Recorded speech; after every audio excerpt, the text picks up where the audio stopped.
Pero naniniwala ako, malaking susi kung bakit nakalusot sa labang iyon si Aiko Ordaz para sa water defender. Sato serving.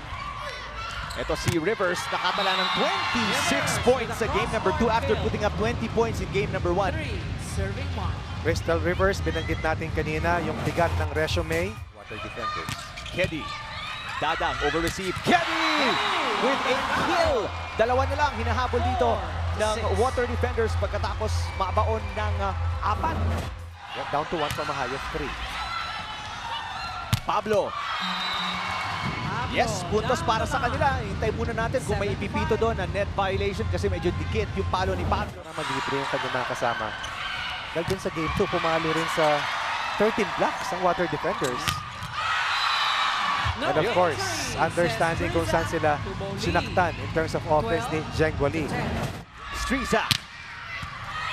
Nabori si Seth. Balik kay Soltones. Soltones nag-iinit. Ito, 3-point lead na para sa water defenders. 15-12. Composure. Back row, Striza. Tapik lang. Nabori si Seth. Back to Keddy. Yes! 8 points in game 1, 20 points in game 2. Hindi spectacular, hindi high-flying. Tumataas yung normally slow start siya sa set 1 pero dito pumupuntos agad. Block ni Panaga kontra kay Bolly. Again, depensa ang pinag-iigin ng Lady Warriors. Premier Volleyball League. Nabor. Bolly, yes! Mas- Isang point ang parehong koponan. Masakit ang balikat last week. Oo. Philippine Air Force. And Pocari has not been beaten in a final series so far. Wow! Combination play. Jeng Bolly. Nakakadalawa to in the last 2 minutes si Bolly at binigyan niya ng 3-point lead ang water defenders. Again. Ang antas ng volleyball sa ating bansa. Nabor. Yes! Risa Sato winning the set para sa water defenders. Lady Warriors 6 more points dahil sa 9 unforced errors kumpara sa 3 ng water defenders. And that has been the main problem para dito sa Lady Warriors. No favoritism, mas direct line ka sa taas. Eh. Dapat sa gitna, neutral. Father bet naman. At 2 puntos para kay Rivers, 2 puntos para kay Striza, si Billy Capistran, of course si Ish Polvorosa. Sato. Going, hindi na naiangat pa yung bola for a second touch. At kumahabol na naman ang water defenders dito. Of course, middle hitter rather. Striza. Block. Keddy. Nandoon na naman para sa depensa. At ito, dito talaga natin naman. nakikita yung importansya ni Keddy. Hindi lang sa scoring. Pwede mag-artista yung mga yan eh. Rivers. Woo! Baon na baon sa front row bumagsak yung bola. Ganon kataas yung talon at yung angulong binigay. Ng water defenders, ayaw bumigay. Single block ni Bolly kontra kay Panaga. Back row, Strizak at si Keddy. Hindi naiangat yung bola. 15-12. That was a facial by Strizak para kay Jenny Keddy. Wala masyadong imik pareho, no? Grabe yung concentration sa nais. Natakbo ng kanilang mga patterns. Tatan Pantone, halos umabot sorsogon yung bola, hindi na inabot. 17-14. Si Dadang! Nag-iisa na huli yung block at pupuntos balik sa 5 ang kalamangan ng Lady Warriors. FEU. 10 points po yung tinala niya ng game number 2. Rivers! Over the block. 8 kills in 4 years. Para sa Alabama Crimson Tide. Oo. Hindi na po naiangat yun ni Gretzel Soltones. Nababaon dito ang water defenders. Dito sa ating Premier Volleyball League. Nabor ang papalo. Yes! Alam naman natin na naging posisyon niya ang pagiging spiker sa National University bago siya kinonvert na setter. Set point na save ng water defenders. Meron pa bang isa? Bolly.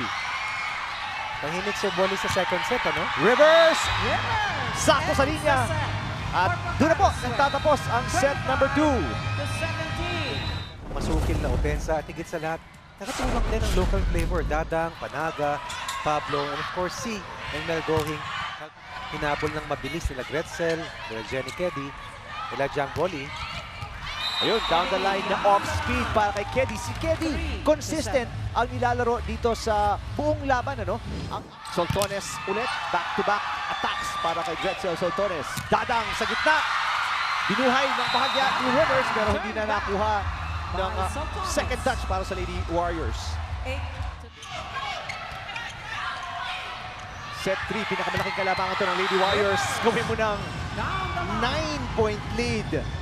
Pagkatapos ng palo ni Rivers. Hindi siya tumama dun sa loob. Oh, Rivers on the line. Cross court shot. Pag pinanood natin o sinilip natin yung shot chart. Or, yan naman ang bala ng kalaban dahil ibinibigay mong libreng puntos. Speaking of bala, Pablo pupuntos 20 doon. to 14. 6 ang kalabangan ng Lady Warriors. Lady Warriors. Di maganda yung reception doon ni Strizak. Pablo, aatake at pupuntos. Ito ang maganda sa nilalaro ng Lady Warriors sa set 2 and 3, Coach Ronnie. Crystal Rivers and Michelle Strizak. Pablo, back row.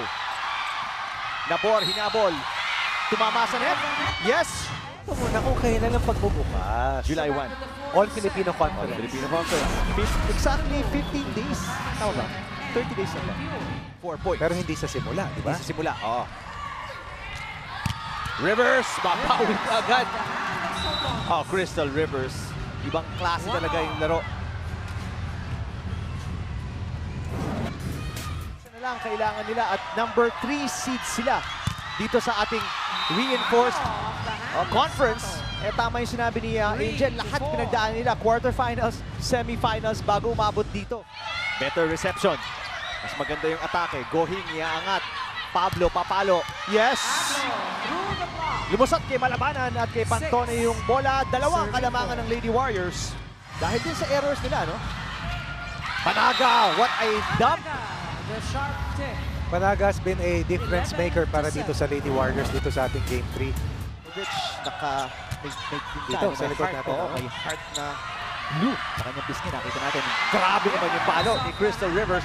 Cyclone Rivers ang ibinansag ng mga nagtitweet tungkol sa kanya. Sabi ni Billy kanina, yung kampyonato para sa kanilang koponan. Nabor, Keddy, yes! Di ba daw, sabi ni Keddy, hahabol pa kami. To 15. Jang Wally, Panaga sa kanidadang dito sa Game 3. Iba yung kayod eh. Grabe yung depensa sa net. Pablo at ni Panaga. 18. Alam mo doon nagkatalo eh. Pablo, yes! Pati ang depensa ng Water Defenders lalamya-lamya na sa puntong ito ng set number 4. Nararamdaman mo eh na nothing is going right and everything is going wrong. Oo. And yung kabila, halos seamless yung paglalaro eh. Second best open spiker dito po sa ating PBL First Conference. Rivers, yes! Grabe ang nilusutan. Dalawang blockers sa net, dalawang players sa sahig. Strizak, Ordas inangat. Nabor, papunta kay Soltones. Gitna kay Dadang, nandun si Nabor. Keddy ang magsiset para kay Soltones. Rivers, back row Pablo. Ganda ng rally. Gohing inangat, Rivers. Lumusot. Buhay pa ang bola. Soltones, medyo dikit sa net.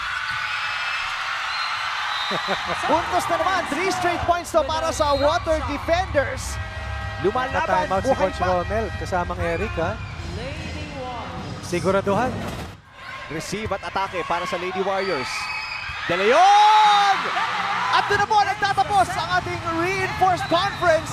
Ang Lady Warriors na naig kontra sa Water Defenders. Ang bakbakan dito pagkatapos madaig nung set number 1. Ang Lady Warriors sets 2, 3, 4 kinuha na para tapusin ang ating conference.